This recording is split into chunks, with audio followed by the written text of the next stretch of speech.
Thank you, John. Thank you so much for all of you being here. Good to see you all up on that screen. Today, we have to do more than recognize the climate challenges we face. Seems to me we have to recommit ourselves to action while we still have the time. John laid it out pretty clearly. We have to step up our ambitions. We're going to have to stand together to meet great challenges, and we will preserve our plan in the future. That's the question. I think we will. We think we will, but we have to. We're not there yet. History's going to judge us on how we answer these questions. And today, I hope we all answer them loudly and clearly as a yes. Yes, we're committed to following the science. Yes, we are determined to strengthen our ambition and our actions. And yes, we're willing to do the hard work to limit global warming to 1.5 degrees Celsius. That's what today's all about.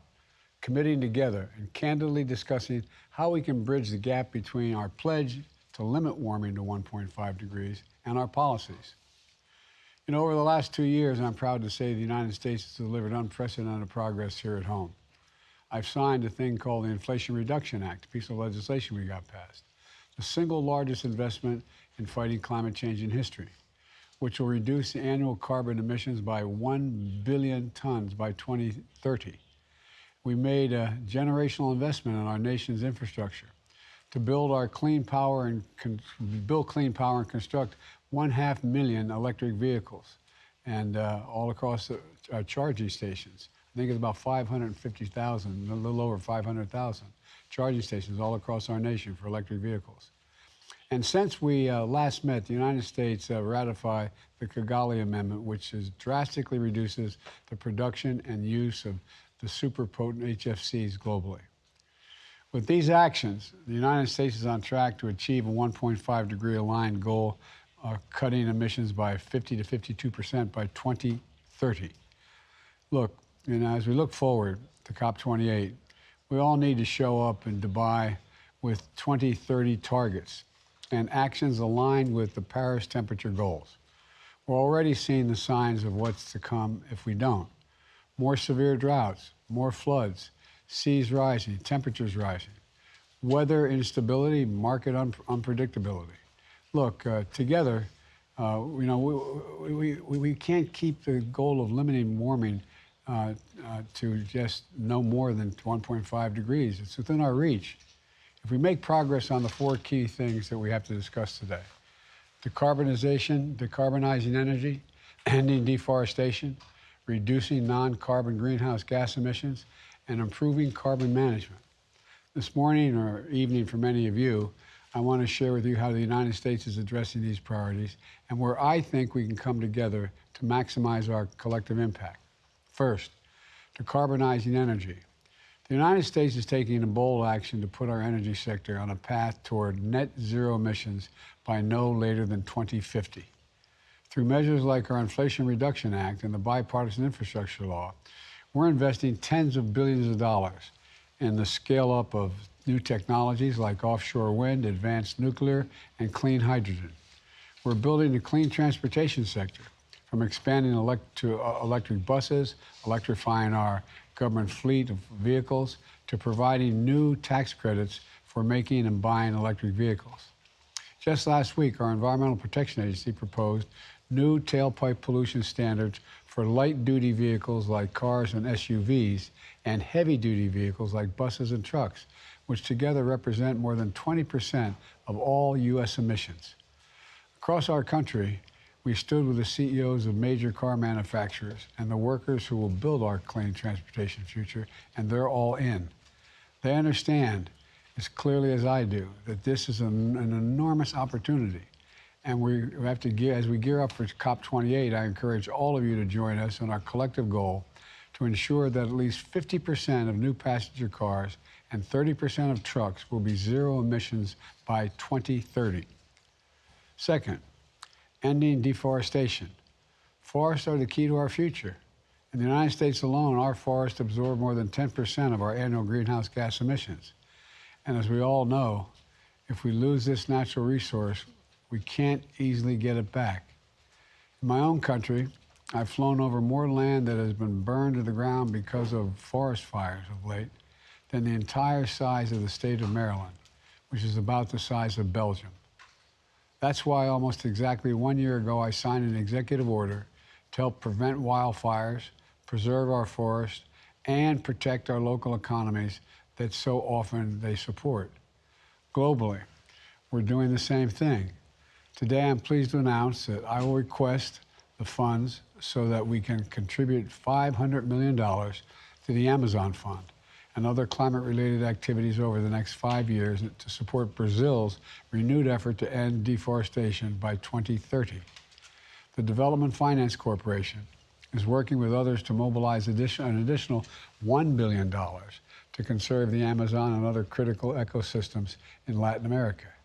And I ask you to join us in working through the Forest and Climate Leaders Partnership to mobilize additional investments to help end the deforestation around the world by 2030. And the time to act is narrowing. Together, we have to make it clear that forests are more valuable conserved than cleared. Third, reducing non-carbon greenhouse gases. The Global Methane Pledge we launched 2 years ago with just 7 of our other countries in the European Union has grown now by 150 countries strong. And here at home, the United States is turning this pledge into progress.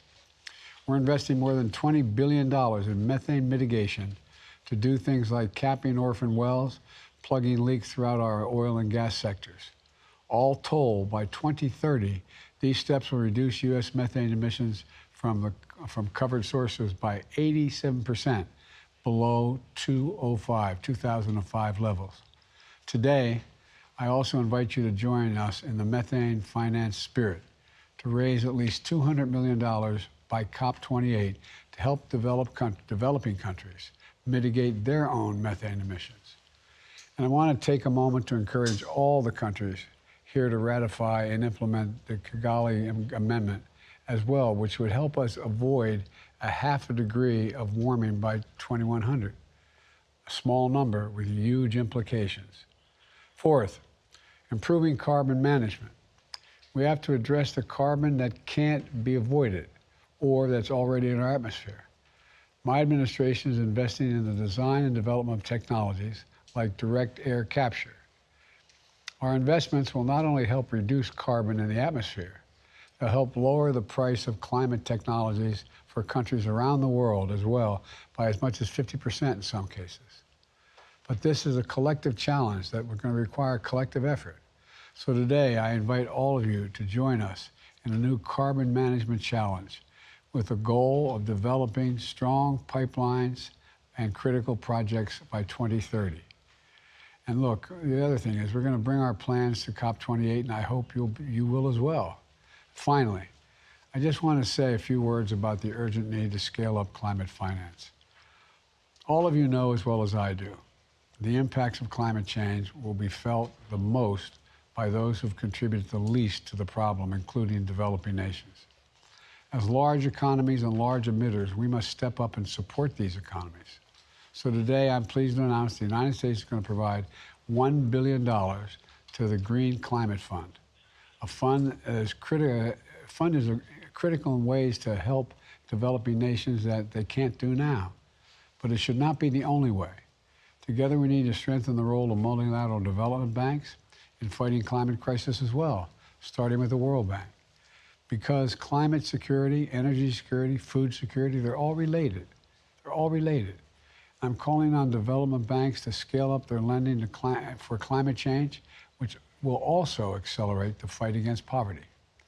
Let me close with this. We're at a moment of great peril, but also great possibilities, serious possibilities. With the right commitment and follow-through from every nation in this room, on this call, the goal of limiting warming to 1.5 degrees can stay within reach. But it's going to take all of us, not just one of us, not some of us. Meet the moment, all of us have to be engaged. So today, I look forward to working with all of you to figure out how we can get it done, invest more, collaborate more during this decisive decade. John, I turn it back to you and thank you for recognizing.